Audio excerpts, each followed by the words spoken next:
Welcome to Week 3 of the NAIA Weekly Football Update. I'm your host, Alan Grossbach, alongside Chad Waller, coming to you from the NAIA headquarters in downtown Kansas City, Missouri. Now, there were a lot of top 25 games last week as a higher-ranked team went 12-5. So there's a good mix of upsets and then those powerhouse programs holding their own during an exciting weekend. Two of those wins, by the way, were by a close margin by the two top-ranked teams, Marion and Southern Oregon. We kick off this week's show with a look back at last week's NAIA Football Game of the Week, and it was more of a blowout than we expected as number 15 Baker cruised to a 48-13 win over number 19 William Penn. The Wildcats set the tone early, marching 63 yards on 10 plays, capped by a Nick Mara 8-yard touchdown pass to take an early 7-0 lead. That touchdown was only the tip of the iceberg as Baker went on to score 2 more touchdowns and connect on a 28-yard field goal to open the game with 24 straight points. William Penn, which entered the game ranked 4th in the NAIA in total scoring, lit the scoreboard early in the second quarter on a Tyler Hafner 67-yard touchdown pass to Justavius Stewart. However, Baker answered less than a minute later when Mara connected with Clarence Clark for a 60-yard strike of their own, and that made it 31-7 in favor of the Wildcats. The Wildcats pushed their lead to 41-7 at the half on another Mara touchdown pass, his 4th of the day, and a 22-yard field goal by Clark. Baker added the final touchdown, a 9-yard pass from Mara to Clark, with just under 10 minutes left in the third quarter. William Penn continued to battle, but found little success until early in the fourth when it broke through for a 6-play, 40-yard drive that was highlighted by an Aaron Osborne touchdown run. As you'd expect, Mara and Clark were the stars for Baker on offense. Mara threw for just under 400 yards and 5 touchdowns. He has now thrown, get this, 11 touchdown passes in his last 2 games. Clark was his top target with 9 catches for 169 yards and 2 scores. Defensively, Baker was dominant once again. The Wildcats forced 6 William Penn turnovers and held the Statesmen under 300 yards of total offense for the first time since November of last year. With the win, Baker starts the year 3-0 for the second straight season, while William Penn falls to 2-1.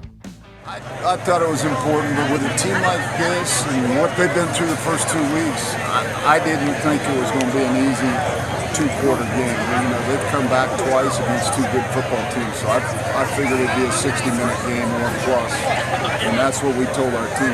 Regardless, if you get on top, a normal triple option wishbone team, get 2 scores up, you got it. These guys have shown and proved it against good teams that you got to keep playing and keep hitting. You know, Chad, this week we released our first regular season edition of the Coach's Top 25 poll, and as you'd expect, there was pretty significant movement throughout. Tom Break Marion, they were the lone mainstays, so the only team that held their position, and they held the number 1 ranking for the second straight week. This is the 11th time in program history. This past weekend, the Knights defeated NCAA Division II number 23 Indianapolis, and that was a 28-22 score. 5 newcomers joined the top 25 in this edition.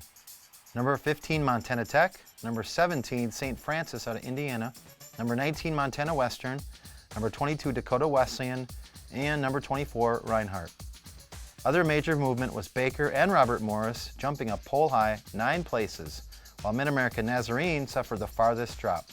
The Pioneers fell from number 8 to 21 after starting the year 1-2. Now let's look back at last week, and we had an overtime game in the Heart of America Athletic Conference that I think we'll kick things off with. And that was number 9 Missouri Valley beating number 25 Benedictine 34-31. The Vikings trailed for much of the contest, but a score midway through the fourth quarter was able to send the game into overtime. In the overtime period, Missouri Valley forced a Benedictine field goal on the opening possession, and that left the door open for the Vikings to have an opportunity to win the game. It took the Vikings only 4 plays before Darian Turk scored on a 16-yard reverse, and that gave the Vikings the win there in overtime, improves Missouri Valley to 2-1, while Benedictine also falls to 2-1. The number 24 Weber International's 35-25 win against number 16 Campbellsville is the next game from the weekend that caught our eye. And it was a 2-headed rushing attack for Weber International, and that featured Brendan DeShields and Darius Page that proved the difference in this game. DeShields ran for a game-high 181 yards on 28 carries, while Page also eclipsed 100 yards in that contest. He rushed for 133 yards and 3 touchdowns on only 20 attempts.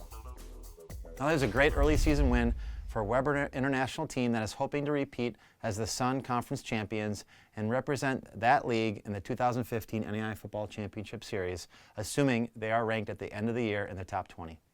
The final game we'll highlight is arguably the biggest upset of the weekend, and that was when then unranked Montana Tech downed number 4 Carroll 19-10. It was the Orediggers' defense that keyed the win. The unit held Carroll to only 202 yards of total offense, including only 16 yards on the ground. We have to go all the way back to 2012 to find the last time that Carroll failed to reach at least 300 yards of offense and 100 yards on the ground. That unit also sacked Carroll quarterback Mac Roach 4 times in the contest. Senior linebacker Tyler Gavlak spearheaded the defense for Montana Tech with 12 tackles and 1.5 tackles for loss, including a sack. Kicker Matt Berg was also key in the game as he scored 13 of Montana Tech's 19 points. He was 4 for 4 from field goals, and one of those attempts was a career-long 46-yarder. The win gives the Orediggers their first 2-0 start since 2005. This is a very impressive turnaround considering Montana Tech won just 1 game last season. A few other notable scores over the weekend were number 1 Marion, like we've talked about earlier. They defeated number 23 out of the NCAA Division II, Indianapolis, 28-22. Number 3 Morningside defeated Nebraska Wesleyan 86-10. And now, get this, the Mustangs scored 62 points in the first half of that game. Number 7 Lindsey Wilson defeated number 11 Georgetown 24-17. Graceland defeated number 8 Mid-America Nazarene 23-17 in overtime. And number 20 Robert Morris defeated number 17 Valley City State 28-14. The social media fan vote this week landed on number 20 Weber International at number 8 St. Xavier for our NAIA Football Game of the Week. Between Instagram and Facebook, the contest had around 350 votes for this game itself. Saturday's meeting in Chicago is the first ever between the two teams and marks the second consecutive week that the 8th-ranked Cougars have to play a team from the Sun Conference. St. Xavier brings a 2-1 record into the match after surviving a late-game rally to beat Ave Maria 24-21 last weekend in Naples. The Cougars showcase one of the NAIA's top passing attacks. They lead the association in total pass offense with more than 1,000 yards through 3 games, while also ranking 7th in pass offense per game. Junior quarterback John Rode and junior wide receiver Steven Sims key the St. Xavier offense.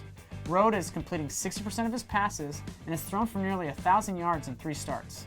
Sims is his top target with 25 catches for 324 yards and 3 scores. Now Weber International, they're also 2-1, and they're looking to ride the momentum of its previously featured victory against then number 16 Campbellsville into this contest. Now the Warriors are led by the backfield duo of Darius Page and Brennan DeShields. Page is second in the NAIA in total scoring and 4th in total rushing through 3 games. Against NAIA opponents, he's averaging 155 rushing yards and 3 touchdowns per game. Looking at DeShields, he is 12th nationally in total rushing with just under 300 yards on the season. The senior tailback averages just south of 100 yards per game on the year, aided in large part to his breakout performance against Campbellsville. Now this is an especially important game for Weber International. A second marquee win for the Warriors would put them in good position early in the season to make a run at the playoff spot. Similar to last year, we picked the National Game of the Week using a social media fan vote. Graphics will be posted on Facebook and Instagram no later than 6 p.m. Central Time on Monday evening. That poll remains open until 10 a.m. Central Time on Tuesday. Also, something new we've done this year is we've opened up Periscope with a Q&A session, and we're doing that Thursday afternoons around 1 p.m. Central Time. You can submit your questions through our NAIA_news account, and we'll roll through as many as we can during that time. Well, Chad, that puts a wrap on this week's episode. I'm Alan Grossbach. And I'm Chad Waller. We'll see you next week.